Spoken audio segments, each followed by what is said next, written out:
Hey guys, Stealth here. This is the 10v10 version of a 4v4 map. Yeah, to make it confusing.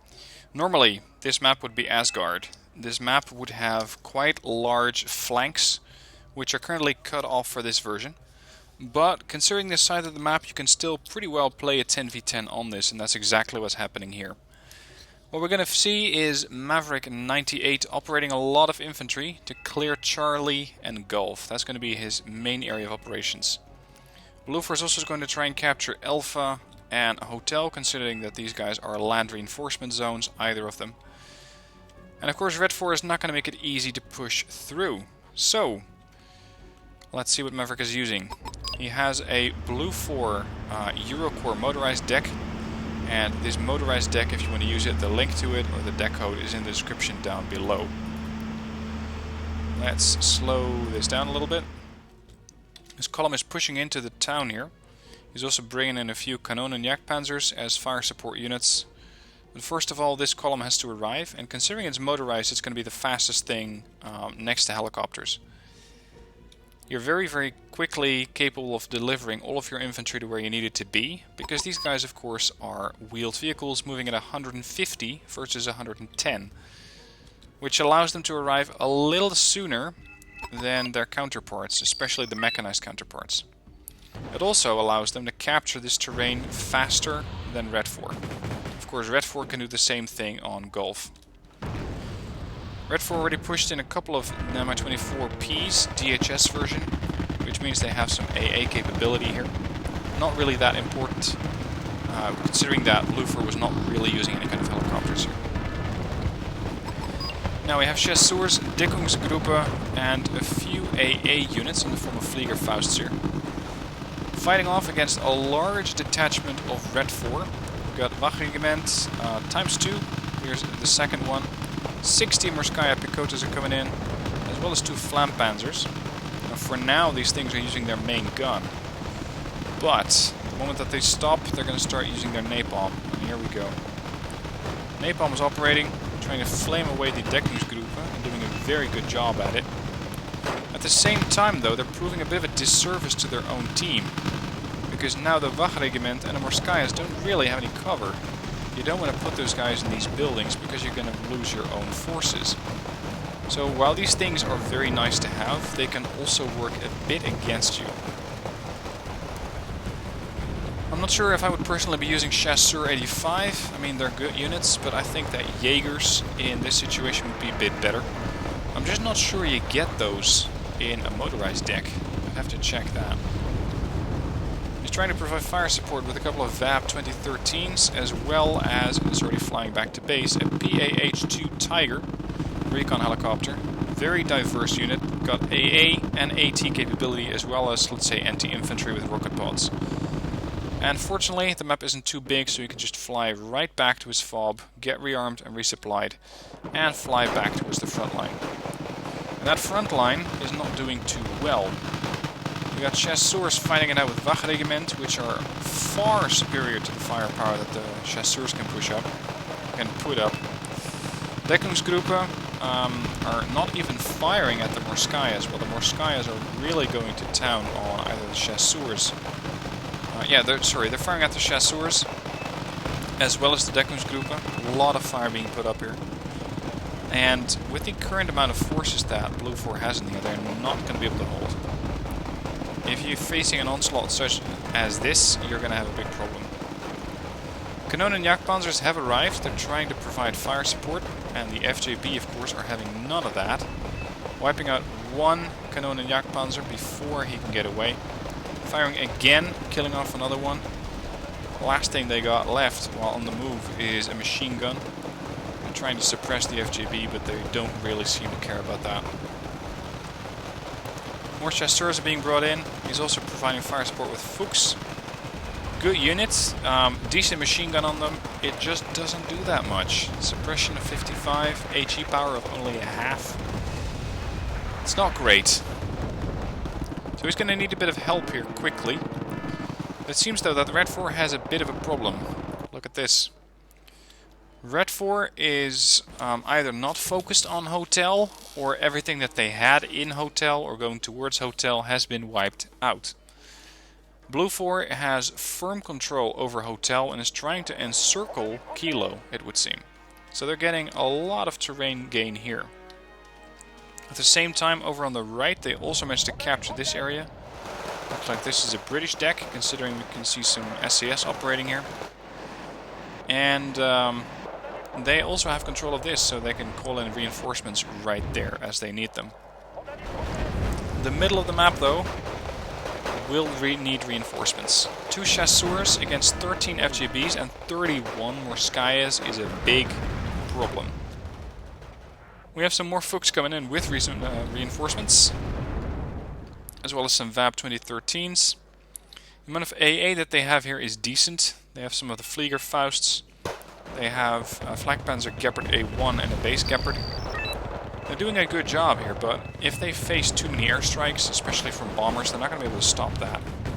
Because, let's face it, these things, while they are great against helicopters, are just not that good at dealing with enemy aircraft.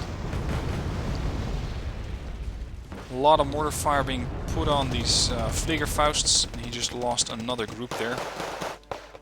He's trying to get chasseurs into the buildings here. Few VDV are left. VDV did manage to take out the transport that was just behind the chasseurs, and the chasseurs are now panicked. One of the VDV groups managed to go down. Still quite a few of them left. And that's when the Burantino hits. Flieger Faust being wiped out left, right and center.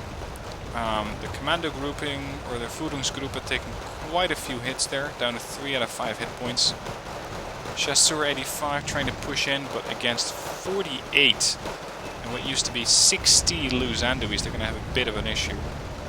Fortunately, there is the Tiger over here, which just fired a few rocket pods into them and did a lot of damage. Almost cut that group down by 20 guys. HGM firing also on ZBD 86, hopefully panicking and or destroying infantry before they arrive. Still though, the amount of infantry that they have here against the infantry from, we've got Crazy Ivan here. And what is that? Fleabusche, I think. They have a lot more infantry than Blue 4 does. ZSD 90s with autocannons pushing through, wiping out the remaining Flieger Fausts, killing off transports. AA response getting killed off as well. He just lost a Mirage 5F there. Killed an 80-point unit there. Might have been a tank, I'm not too sure. And without any kind of mortar support or an airstrike that's going to drop napalm on top of these targets, they're going to have a hard time holding on to this terrain. They are putting up a few more forces here. We've got the angry red gummy bear here, trying to provide some more reinforcements, FKP-10s. One group immediately got wiped out though. We have one command group over here in the open. Very risky. It's 100 command points, or 100 points sitting there doing nothing. Now Maverick also asked to get some tips here and there. Here's the first one. Don't put all of your chasseurs in one group. Not only is it quite inviting the airstrikes and mortar strikes, you're also risking all of these guys taking damage or being panicked at exactly the same time. Not only that, but you can also capture multiple buildings and make it a lot more difficult for Red 4 to push up and get close to you. So what I would do is move smaller groups of chasseurs through these buildings. Let's say 3 groups of 10. A standard single file unit. And by doing that you can capture a lot more of these buildings. He's pushing up with more autocannon fire, trying to neutralize the transports that Crazy Ivan is putting up here. He's doing a good job. Autocannons are working. Kanon and Jagdpanzer here behind him.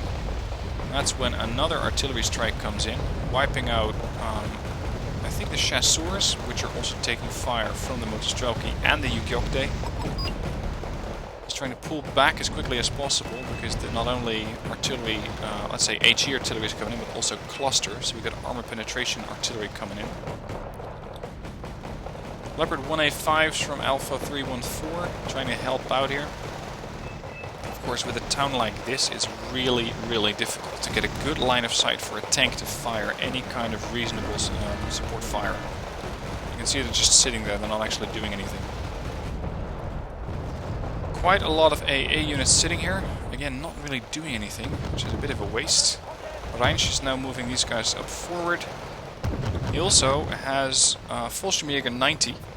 Again, these Fallschirmjägers, because they are only one group, not all of them are firing at the same target. You could put 3 times the amount of firepower that he's currently putting out on these FJB-40s by simply splitting up these groups and putting them in different buildings. Another napalm strike is coming in. Considering the range, yep, there it is. It's a PHZ-70. And we have quite a daring offensive coming in here with a bunch of light tanks, which are pushing right into the reinforcement zone from Red 4, India here. It seems that they have found the command vehicle. Not sure if it's the last one though. And the Scorpions seemingly have just driven right into the base. Or drove right into the base, which is pretty impressive. Just go right in. Very daring.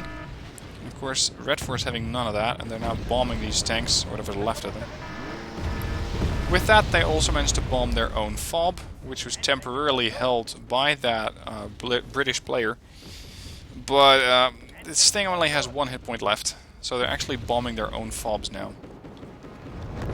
At the same time, they have a large incursion happening in their other command zone in Kilo. Gerard and Chen are trying to neutralize this sector, and they seem to have gotten away with it. Red 4 had to move their CV, so we know it's somewhere inside this area. And with these incursions, Red 4 is temporarily distracted. They have to focus on India, they have to focus on Kilo, because without these two, they are instantly lost. Lima does not provide a reinforcement route like it normally does. The only other reinforcement route is over in Alpha or in Hotel, neither of which are anywhere near Red 4 territory. So they have to hold on to these zones with the best of their ability. Means that the pressure that's being put on Maverick is a bit less currently. He has a bit of breathing space. He's using that to resupply and get some more infantry in here. Fallschirmjäger, I think, are going to come out of the transports here, especially considering the levels of veterancy that we're seeing from these guys. Fallschirmjägers, you could go with either Fallschirmjäger 90 or Fallschirmjäger base. In this situation, I would personally go with the base Fallschirmjägers. They are well enough to have the firepower that you need in a situation like this. Fallschirmjäger 90 are really good units, and what makes them so damn effective is a combination of good anti-infantry and very good anti-vehicle capability. Considering we're only seeing transports here, you don't need that high anti-tank capability. So just using base Fallschirmjägers, and yep, that's what he's doing, is well enough. He's not sending in these helicopters, they're not armed, so you don't want to lose these things. They're 20 points each, making them pretty expensive for a transport helicopter. Now he has some of these Flak Panzers M42A1s in here. Aside from Wargame European Escalation, I have never used these things. I'm not sure why you'd want to use them. They have terrible autonomy, they have machine guns, and that's it. The machine guns aren't really any good either. Their lines of sight in a situation like this are going to be terrible. They're one-shottable by anything that has at least 2 armor penetration, which means that any kind of infantry group can one-shot these things easily. And again, I'm just not sure why he's using these things. I just think they're a big waste of points. What we're seeing here is Motostrelky's facing a bunch of Jaeger. Unfortunately, due to the Jaeger not having the LMG3 but the MG3 machine gun, they are not capable of firing at the Motostrelky from inside the same building. The Fallschirmjäger are capable of doing that, but they're not in the same building. So I think that 20 Fallschirmjäger here could easily wipe out 34 Motostrelkys. Now with the napalm clouds that are being put up, the Fallschirmjägers or the Fallschirmjägers, and yes, I'm constantly confusing those because later on we're going to see Fallskirmjägers. Here, Fallskirmjägers. The smoke clouds here are making it impossible for Blue 4 to provide fire support with the Fallschirmjäger. I think the best way that he would have moved forward is just to put them inside this building, fire or no fire, and provide fire support. Because these guys are just not doing too well. He has to help them out. Tunguska trying to provide fire support and deal with any kind of aircraft. Not a lot of aircraft being used by Blue 4 here, except for a few airstrikes, which are basically air patrols. There's another aircraft down. 130-point kill there. That must have been a command vehicle. Good kill, meaning that this sector is again providing income for Blue 4. And unfortunately the offensive from Blue 4 into Kilo seems to have failed. They even had a TACCOM waiting to capture this area, but right now Red 4 has pushed them back, or Blue 4 had to pull back, and they have no longer got any kind of control over the surrounding area.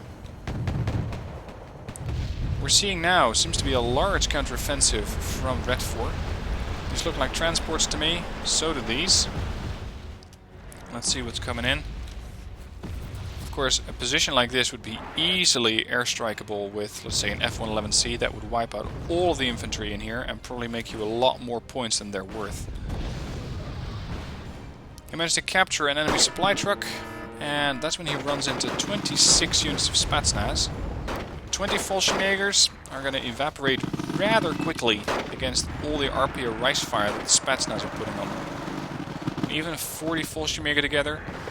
By the way, this is another reason why I would never ever make a quad stack of my infantry that's dead expensive, because we are facing a group here that's worth 140 points. That's pretty much a super heavy tank. And they are being wiped out rather quickly by 20 Spetsnaz. Again, the Spetsnaz are also a big investment. And they just got a whole lot of losses by that airstrike. But this group went down rather quickly. So having these groups, or having this thing into, let's say, 2 stacks of 10, so a group of 20 per block, would be a lot safer. Meaning that you would not have as many panicked or wounded groups as he has now. Now, Lima has been captured by Blue 4, or at least it has been neutralized to control from Red 4. Red 4 apparently is not taking kindly to that. Fox 3 is already pushing in a new command vehicle to just get that income from Lima. Rather risky to push through with that thing without any kind of support or leaders. And of course the Hussars are getting... Oh, actually someone else got the kill. The Longbow got the kill from Red Knight. Longbow does have to pull back a little bit, because these VTT 323's Hwasung Chongs are armed with AA missiles. Hussars are trying to push back, and they killed another one of those. That's when they run out of their LRACs. Deckungsgruppe, capable of killing these things, unfortunately missed the first round, did not miss the second one. Now with the constant incursions as well as Red 4 players leaving, Blue 4 is having a bit of a breather. It's easier for them to survive now, since they don't have as many units being micromanaged by Red 4. And of course you're going to see this in any 10v10. There goes another one, Crazy Ivan. He was the one operating in the middle here. You're going to see this in any 10v10. It's pretty unavoidable. People either leave because they have different plans, because they don't want to lose their units. They think the game's already lost, they think it's a waste of their time, they hit their teammates, whatever. You're going to see it happen in any 10v10. A while back I got a message from someone, hey, I was in a 10v10 and people started leaving, can you do a video about it? I said, sure, I can do a video about it, but there would really not be any sense in that, because you're not going to stop it. I can do a PSA about it, a public service announcement, and it's just going to keep happening, guys. Let's just be honest about that. Anyway, the engagement in the middle is currently being pushed back to Red 4's own territory. Blue 4 is in the lead. They have a lot of very good infantry here. Fallschirmjägers, Commander Marines, Panzer Grenadiers and Jaeger. And slowly but steadily they're containing the amount of infantry that Red 4 has in here. What they're not containing is the amount of airstrikes. Look at that. Lots and lots of aircraft are flying in, seemingly unchallenged. These guys are being hardly challenged at all. And they just keep flying in with aircraft. Now, what I'm not seeing here is any kind of AA. The one unit that has AA capability here is the Flakpanzer Gepards, which are too far towards the right, and the Fausts, which both have terrible range against enemy airplanes. So that's something that they're really missing, and they are really losing a lot of points to it. Or actually, they're not making a lot of points because they're not shooting them down. Talking about points, Red 4 has 7,500, Blue 4 has almost 12,000, so they're leading by a lot. Over on the right, there are a lot of forces here. This is, I believe, one of the guys is the British guy who rushed into this position with SAS and also rushed this position in India with the Scorpion tanks. They seem to be gearing up for an offensive. Lots of Scorpion light tanks being put together here. Not really too sure why, other than to stack up and wait for the offensive to move. Right now, the middle of the map seems to be the main center of attention. Big counter push coming in from Red 4. Hwasung Chongs with infantry, 264 BMs, a bunch of ZTZ-85-2. Lots of forces trying to neutralize the town. But these tanks are getting way too close to enemy infantry. Because Fallschirmjägers, especially the 90 version, have great anti-tank, as I mentioned. Same goes to the Panzer Grenadiers. And not only that, but it's way easier for them to sneak up on the enemy tanks through all of these buildings. Another airstrike comes in, gets apparently attacked by the Tomcats, which in tandem with something else managed to shoot it down. And these ERC-90s are trying to gain some terrain. Doing a decent job at it, but unfortunately they cannot fire and maneuver at the same time. No stabilizer on these things. So they're still trying to push up as fast as possible, gaining terrain. Commander Marines, as well as all sorts of other high-end infantry are pushing in. A load of Norlandsjäger with recoilless rifles trying to get in range of these targets. Nothing yet, though. BTR-90s over towards the right of the map. Again, not really any kind of offensive rolling into Juliet, which means that they still have a CV there somewhere. Targets are now down, though. I believe that was the Tiger that managed to get another kill. Now the ERC-90 is going to get pushed upon by 4 BTR-70 Jalos. These things, unlike their French counterpart, can move and fire at the same time. They have a stabilizer. It's not accurate, but they're putting out 20 rounds a minute, which is 1 every 3 seconds. Meaning that these things are very, very capable of killing off French vehicles quickly. A lot of ATGMs flying in, trying to neutralize whatever's coming in. Just a bunch of Jalos. I saw a Tunguska there. Tunguska is taking aim and trying to fire at the Tiger. Unfortunately it's stunned, otherwise the Tiger would have been history. BRDM-3's coming in. We got another Tiger HAD coming in. This is the more dedicated ground attack version. He still has to be careful though, because that Tunguska, to my knowledge, is not dead yet.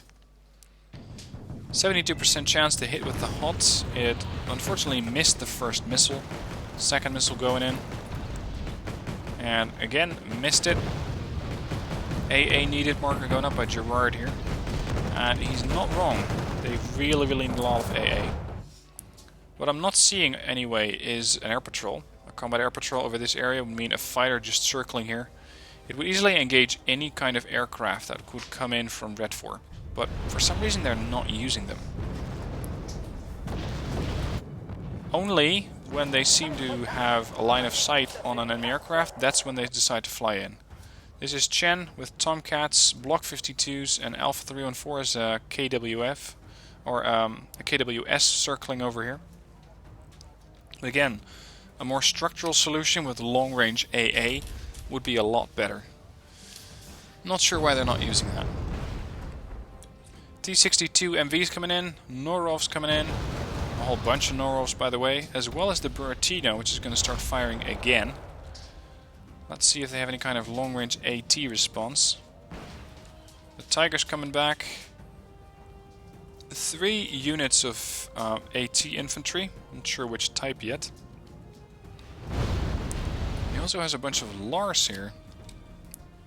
These guys currently be perfect to fire on this group. You would stun a lot of them, making it a lot easier to nuke the rest of the remaining survivors.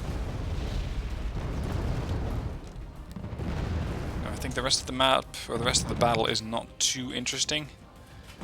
Because, let's face it, Blue 4 has pretty much at this stage won the game. They've won the middle, they have neutralized both sides of the map, both flanks are under Blue 4 control. Well under Blue 4 control, considering the amount of forces that they have up here. Red 4 has lost a lot of players, which also means a lot of people to micromanage reinforcements and forces altogether. So Blue 4 at this stage has pretty much won the battle. Now let's see how this is going to end. A few HGM units, these are the ones that I saw moving, they're being offloaded. They're trying to engage the ZTT-85s that are coming in.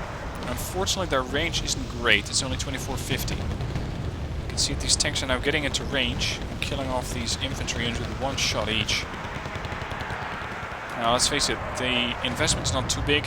25 points for an 85-point tank. So even if only one group manages to get a kill, they still make more points than they invested. But you don't get too many of these F3s. Another group of aircraft coming in. Getting neutralized by a Mirage 2000C airstrike. Rafale being on patrol here. The Su-27PU coming in. Firing at the Rafale. Rafale's hit. Trying to get evac'd. Unfortunately, that's the end of that Rafale. Very expensive fighter. But against the Su-27PU, there's not too much you can do. Especially considering that the PU got the drop on him. Bunch of ZSD-90s coming in. Probably more infantry as well, or the infantry may have been offloaded behind them because I saw a group of 40 units of infantry moving about. Tiger HAD suppressing. Bit of a waste to go for a 15-point kill with a very expensive Alt-2 missile, but still. At this point, again, it doesn't really matter that much. My 24 VP trying to get hit by mortars. Seems that they're not really getting as much damage on them as possible. Captured on the resupply truck there. And these Kylers are really, really useful here. Especially against the amount of infantry and against the helicopter. Because even with their autocannon they can fire at the helicopter. The helicopter seems to be firing back at them as well. You can see AGGMs going in, but they don't have a good line of sight. The AGGMs all missed their mark. Artillery fire from the Lars 2 coming in. He's draining Reich reinforcements trucks, resupply trucks, really quickly here. Seems to be trying to stun whatever is in Red 4's reinforcement zone. They still have 2 at this stage, but they did lose the command vehicle that was parked in Juliet. Probably due to the false Jägers from this guy over here. By now he's also brought in a few AML-60s, or actually not by now, but these things have been in the arena for quite a while. They're interesting little mortar vehicles. They have a very low price tag of 20 points, very high rate of fire of 22 rounds a minute, but they barely make a mark. They only have 2 HE. Range is pretty low, it's only 3850. Dispersion is low as well. I would not be using these things personally, but for purposes of putting up a smoke screen, I hear they are great. For stunning or trying to neutralize targets, I would really look to some other unit. Now it seems that Blue 4 over on the right flank is not really doing too much. They have all these forces here, but they're not moving anything. Not sure why that is. And considering that Blue 4 still has to go to 8,000 points, I'm not sure how they're going to finish off this game in the last 2 minutes. The only real option that I see is neutralizing command vehicles. It's going to take a while to get there though. Even bringing in a command tank here. Trying to neutralize, presumably, or trying to capture Juliet here. Let's see what the next step is going to be. Oh, interesting. They're just walking Fallschirmjäger across the hills here. It's a bit risky with the amount of open terrain they have to cover. Let's hope they can make it that far. And the red angry gummy bear, or the angry red gummy bear over here, is doing exactly the same thing. He's walking with infantry right into the enemy base. Not only one group, but multiple groups are doing that. RBS-90 got a great kill there. And there's the command vehicle. SPW-60. Missile going in from the Tiger II. Managed to kill the command vehicle, but India is still under their control, so they still have it. Large group of... holy hell. Large group of helicopters being spawned in. I'm seeing Lynx 8720 mils. Lynx 3s. Wow, these guys are really going to push in a lot of helicopters. Caught my eye because the spawn markers, of course, are a little bit lighter, and you normally don't see that many new spawn markers coming in. There's the transport, or there's the command vehicle. Missile going in. They got the kill. The Tiger, unfortunately, did not manage to make it out. Apparently got shot down by, I think, the Tunguska at that range. And here's another command vehicle. It's down. And they got another one coming in. BMP-1K. Unfortunately, I don't think it's going to live too long, not against an onslaught of helicopters like that. Let's see how that looks from the perspective of the Tunguska. How does a helicopter strike like that look?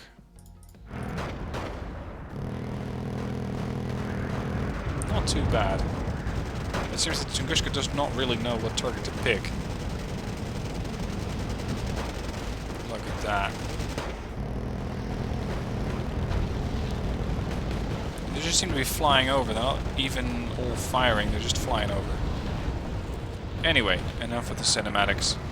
Can they kill the last command vehicle here? Another 20 mil going down. Bit of a waste here by what seems to be a Russian player. And ATGMs, and that's it.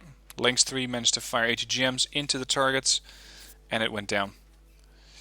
And I gotta say, for the amount of helicopters that he lost there, he did really well. Anyway, Maverick, he performed really well. Got the most points on his team, so he did great there. Losses not too high for a meat grinder, but of course there's not too much you can do. You'll always lose quite a few forces in an infantry-on-infantry fight like that. Still, hope you enjoyed this match. If you want to send me your matches, a link to that is in the description down below. If you want to use the deck that you've seen here and improve upon it or adjust it as you see fit, the description also contains the deck code, so you can use that to import it. Thanks you for watching. I'll see you next video.